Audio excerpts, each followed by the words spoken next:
প্রথমে আমাদেরকে অনেক আশার আলো দেখায় কোটি কোটি টাকার অনিয়ম দুর্নাম করছে। এই ধরনের দুর্নীতিবাদদেরকে থাকলে ওয়ার্ল্ড ব্যাংক এখানে ফান্ড দেবে না। এবং আমাদের কোনো টিএ দিয়ে যাতায়াত দেওয়া হয় না।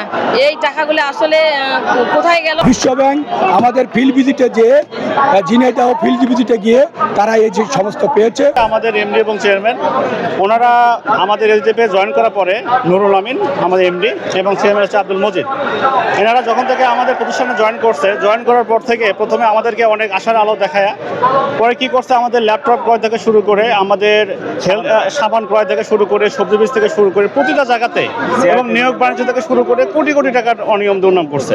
এটা করার পরে যখন ওয়ার্ল্ড ব্যাংক যখন আমাদের দাতা সংস্থা সে যখন জানছে যে এরা এই দুইটা ব্যক্তি কারাপশনের সঙ্গে জড়িত, তখন ওয়ার্ল্ড ব্যাংক যখন বলছে যে আসলে তাহলে এদের এই ধরনের দুর্নীতিবাদদেরকে থাকলে ওয়ার্ল্ড ব্যাংক এখানে ফান্ড দেবে না। তো যখন তাদেরকে বলা হয়েছে তখন তারা এই পথ ছাড়বে না। যেহেতু ছাড়বে না, আমাদের প্রজেক্ট চলে যাচ্ছে, এতগুলো 1500 থেকে 2000 ফ্যামিলির চাকরি বাড়ি অনিশ্চয়তার মধ্যে পড়ে গেছে, তখন আমরা বাধ্য হয়ে এক দাবিতে আসছে যে আমাদের এই চেয়ারম্যান এবং এমডির পদত্যাগ চাই। কেননা এনারা যদি পদত্যাগ না হয়, এনারা যদি পদত্যাগ গ্রহণ না করে, পদত্যাগ করাতে না পারি, তাহলে আমাদের এই যে 1500 থেকে 2000 ফ্যামিলি, এই যে আমাদের এত সুন্দর একটা প্রজেক্টটা বন্ধ হয়ে যাবে। 2000 মানুষের আমাদের যে চাকরিচ্যুত হয়ে যাবে। 2000 মানুষের যদি ধরি প্রতিটা পরিবারে 5 জন করে লোকও থাকে, তাও প্রায় 10,000 মানুষের আমাদের রুটি রোজগারের একটা মানে আমাদের কোথায় গিয়ে দাঁড়াবো, কোথায় যাবো আমরা? আমাদের যদি দাবি আজকের ভিতরে না মানা হয়, তাহলে আমাদের যে 3200 গ্রাম আছে, আমাদের 3200 গ্রামের যে কমিউনিটি আছে যাদেরকে নিয়ে আমরা কাজ করি, 1.5 থেকে 2 লাখ কমিউনিটি আছে, আমাদের চেষ্টা থাকবে এই 1.5 থেকে 2 লাখ কমিউনিটিকে আমাদের মাঝে নিয়ে আসা।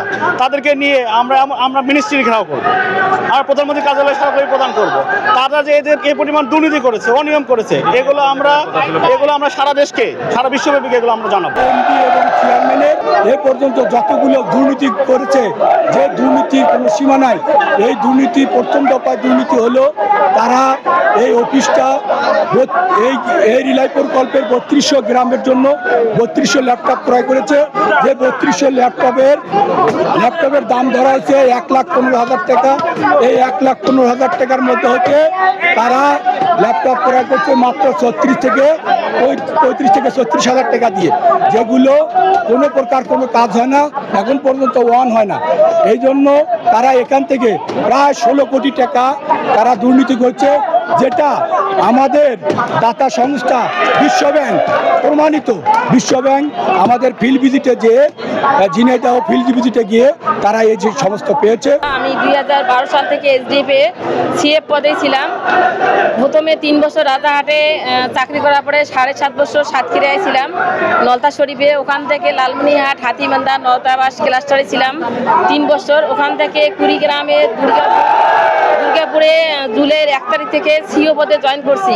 কিন্তু আমার কথা হলো, আমাদের যে 19 জন সারা বাংলাদেশে 2 জন নারী নেতৃত্ব আর 16 জন পুরুষ, এদের সিও পদে দেওয়ার পরে এ পর্যন্ত আমাদের বেতন বৃদ্ধি করা হয়নি এবং আমাদের কোনো টিএ দিয়ে যাতায়াত দেওয়া হয় না। এই টাকাগুলো আসলে কোথায় গেল এবং এই টাকাগুলো আসলে আদৌ পাবো কিনা?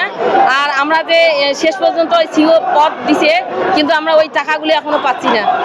সিও যেখানে 65,000 টাকা বেতনে কাজ করে, আর আমি সেখানে সিএফ এর বেতন নিয়ে আমি ঘুরা আর জুলাইয়ের 1 তারিখ থেকে এ পর্যন্ত কাজ করে আসছি। কিন্তু আমার দাবি যে আমাদের এই চাকরিটা পুরোপুরি সিও পদে পূর্ণাঙ্গ করবে কিনা।